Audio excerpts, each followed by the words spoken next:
Assalamualaikum warahmatullahi wabarakatuh. Hai teman-teman, perkenalkan nama saya Fiora Sabila Zahra dari kelas PGMI 3C. Di sini saya akan membuat video presentasi pada mata kuliah kurikulum dan pembelajaran yang diampu oleh Ibu Maftuha.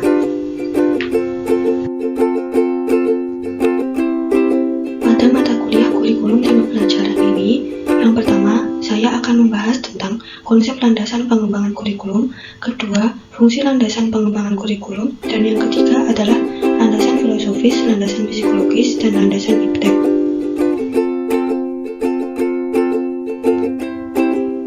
Apa yang dimaksud dengan konsep landasan pengembangan kurikulum?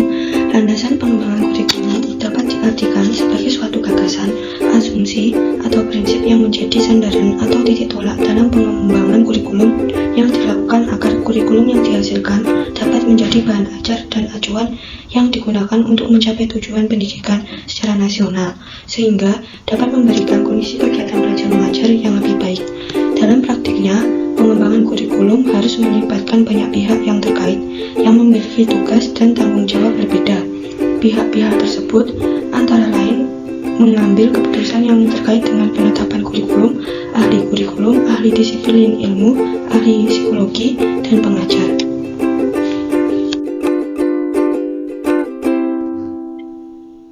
Fungsi landasan pengembangan kurikulum diibaratkan seperti fondasi sebuah bangunan. Sebuah gedung yang menjulang tinggi, berdiri di atas fondasi yang rapuh, tentu tidak akan bertahan lama. Oleh sebab itu, sebelum sebuah gedung dibangun, terlebih dahulu dibangun fondasi yang kokoh. Semakin kokoh fondasi sebuah gedung, maka akan semakin kokoh pula gedung tersebut. Fondasi bangunan yang diibaratkan pada uraian di atas adalah dasar atau landasan dalam merancang sebuah kurikulum.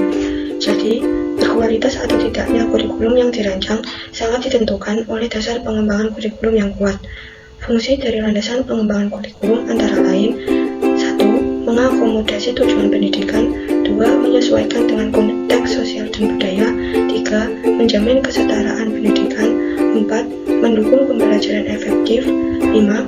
Menyediakan kontinuitas dan progresivitas, 6. Mengakomodasi perkembangan dan kebutuhan individu, 7. Mengantisipasi perkembangan dan tren pendidikan, 8. Memastikan pertanggungjawaban dan evaluasi, 9. Memberikan fleksibilitas.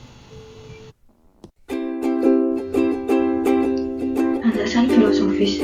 Landasan filosofis mengandung arti bahwa pendidikan senantiasa berhubungan dengan manusia baik sebagai subjek, sebagai objek, maupun sebagai pengelola.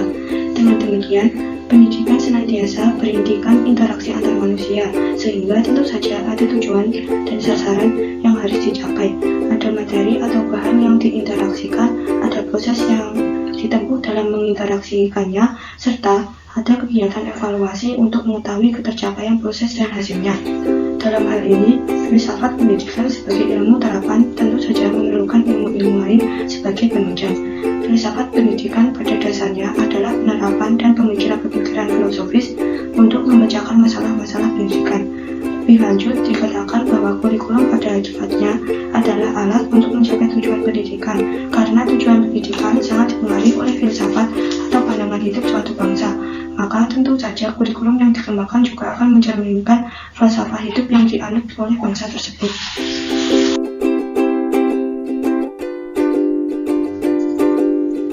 Landasan psikologis. Landasan ini didasarkan pada prinsip bahwa perkembangan seseorang dipengaruhi oleh lingkungan dan kematangan. Lingkungan yang dimaksud dapat berasal dari proses pendidikan. Pendidikan senantiasa berkaitan dengan perilaku manusia. Dalam proses pendidikan itu terjadi interaksi antara peserta didik dengan guru dan lingkungannya. Diharapkan pendidikan mampu membawa perubahan perilaku siswa menuju kedewasaan. Yang dimaksud dengan landasan psikologi supaya memperhatikan dari sisi perkembangan jiwa manusia.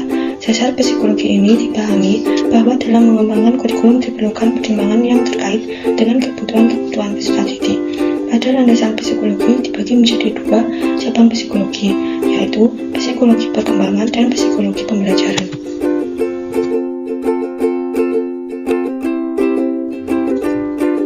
Landasan iptek. Perkembangan ilmu pengetahuan dan teknologi secara langsung berimplikasi terhadap pengembangan kurikulum yang di dalamnya mencakup pengembangan isi atau materi pendidikan, penggunaan strategi dan media pembelajaran, serta penggunaan sistem evaluasi. secara tidak langsung menurut dunia pendidikan untuk dapat membekali peserta didik agar memiliki kemampuan memecahkan masalah yang dihadapi sebagai pengaruh perkembangan ilmu pengetahuan dan teknologi. Selain itu, perkembangan ilmu pengetahuan dan teknologi juga dimanfaatkan untuk memecahkan masalah pendidikan. Dengan adanya landasan pengembangan IPTEK, implikasinya adalah pengembangan kurikulum harus dapat meningkatkan dan mengembangkan kemampuan peserta didik untuk lebih banyak menghasilkan teknologi baru sesuai dengan perkembangan zaman. Perkembangan kurikulum harus difokuskan pada kemampuan peserta didik untuk mengenali dan merevitalisasi produk teknologi yang telah lama dimanfaatkan masyarakat sesuai dengan perkembangan ilmu pengetahuan dan teknologi itu sendiri.